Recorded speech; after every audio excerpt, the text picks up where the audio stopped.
ay rated SPG. Striktong patnubay at gabay ng magulang ang kailangan. Maaaring may masiselang tema, lengguwahe, karahasan, sexual, horror o droga na hindi angkop sa mga bata. Hindi nga makapaniwala si Sylvia sa ginawang eskandalo ni Angel na tila ba nauwi sa kahihiyan ang lahat. Kaya sinabi ni Sylvia dito kay Angel na sinira umano nito ang party. Kaya naman todo paghingi ng tawad si Angel dito kay Madam Sylvia.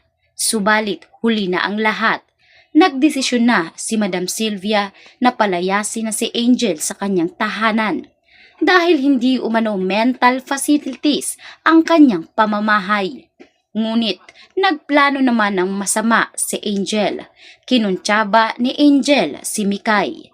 At dahil sa ayaw nga ni Angel na lisanin ang tahanan ni Sylvia, ay dito niya nga kinausap itong si Mikay at sinabi na kinakailangan umanong kumbinsihin ni Mikay ang kanyang lola Sylvia na huwag siyang palayasin. Humantong pa nga ito sa tila isang drama na kinakailangan pang magtago ni Mikay sa labas ng kanilang pamamahay ng 10 oras na ng gabi. Dito na agad sinabi ni Veron na hindi niya umano makita si Mikay. Kanina niya pa umano ito hinahanap at dito na nag-alala si Sylvia at Marco. Kunwari si Vanessa ay hindi niya alam. Subalit nag-aalala rin si Vanessa na nagwawala rin sa mga oras na iyon. Hindi nga maipakita ni Vanessa ang kanyang maikling pag-aalala, lalo pa sa kanyang kondisyon na pagpapanggap na tila may sira ang kanyang isipan. Sinabi ni Veron na kinakailangan niya munang iwanan si Vanessa at kinakailangan niyang ilak ang pintuan ng kwarto dahil kailangan niya umanong tumulong na mahanap si Mikay. Dito nga nag-ipon-ipon ang lahat at hindi talaga nila makita. Dito na nga sinabi nitong si Angel na meron umanong isang lugar na pinagtataguan si Mikay kapag malungkot ito.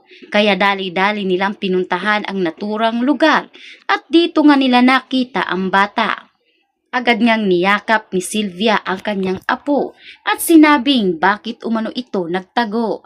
Dito na sinabi ni Mikay na nalulungkot umano siya dahil aalis na ang kanyang tita Angel. Dito niya sinabi sa kanyang lola Sylvia at nakiusap ito na kung maaari ay wag na umanong paalisin itong kanyang tita Angel sapagkat si tita Angel na namang umano niya ang kayang magbantay sa kanya. Tila nanalo na naman sa palaro itong si Angel at pumayag nga si Sylvia sa pakikiusap ng kanyang apo. Dito na lamang sikretong napangiti si Angel dahil nagtagumpay na naman siya sa wakas sa kanyang mga pinaplano. Kinabukasan, dito na nga kinausap nitong si Sylvia si Angel na kinakailangan umanong ayusin nito ang kanyang sarili dahil meron na nga raw silang may sira sa kanilang tahanan. Dadagdag pa itong si Angel. Nakiusap naman itong si Angel na hindi na mauulit ang lahat at sisiguraduhin niya na gagawin niya ang lahat para hindi na nga umano mag-alala pa itong si Madam Sylvia. Sa kabilang banda, sinubukan nga ng magpuslit ngayon nitong si Vanessa. Ngunit dito naman siya inabutan ng kapatid ni Marco. Nagtaka tuloy ang kapatid ni Marco kung bakit tila nasa maayong pag-iisip itong si Vanessa. Kaya naman nakita rin ng kapatid ni Marco ang notebook na pag-aari ng kanilang ama. Inagaw ito at sinabing bakit umano hawak ni Vanessa ang naturang notebook. Importante umano ang nakasaad doon. At sa kagustuhan nga ni Vanessa na malaman ang tunay na salarin sa pagpaslam nga sa ama ni Marco at sa anak ni Vanessa si Luigi, ay napilitan ng magsalita ni Vanessa. Sinabi ni Vanessa na kinakailangan niya umanong malaman ng totoo. Laking gulat ng kapatid ni Marco nang dito niya maaktuhan na nakikipag-usap sa maayos na pag-iisip si Vanessa sa kanya. Wala nang nagawa si Vanessa kundi aminin ang lahat. Subalit nakiusap si Vanessa na kung maaari ay wala umanong makakaalam nito. Kaya naman makikipagkuntsabaan nga ba ang kapatid ni Marco kay Vanessa? Samantalang dito na nga tinawagan ni Vanessa ang numero na sinasaad sa naturang notebook at dahil masyadong mapilit ang kanyang oras ay si Lorraine na ang sumubok na tumawag. Nakausap ni Lorraine ang naturang tao at dito nga siya nakipagkita.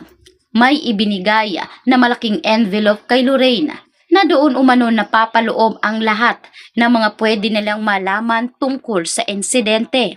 Dito nakita nitong si Vanessa ang tape na naglalaman bago nangyari ang pagpaslang sa maglolo. Kaya naman dito rin nahagip na tila may kasama si Angel. Kaya naman ibinigay ni Angel ang naturang CCTV footage sa mga pulis at dito na kinabukasan ang mga pulis na mismo ang pumunta sa pamamahay nitong si Sylvia. Hinahanap nila si Angel at kinakailangan umano nitong sumama sa kapulisan. Bagay ngayon na tila hindi sasang-ayon si Angel, hindi umano siya sasama at wala siyang kinalaman sa ibinibintang umano sa kanya. Ganun pa man ay sinabi ng pulis na kung wala siyang tinatago ay malaya itong sasama bukas sa kanyang loob. Subalit kung meron man ay siguradong ito ang dahilan kung bakit ayaw makipagtulungan ni Angel para malutas ang kaso. At para hindi mahalata, sumama si Angel at dito na magsisimula ang interrogation na siguradong hindi matatakasan ni Angel sa mga oras na iyon. Kaya naman galit na galit itong si Angel dahil alam niya na kasabwat itong si Vanessa sa naturang mga pulis. Kaya naman gagawin niya ang lahat para makaganti at hindi siya makulong.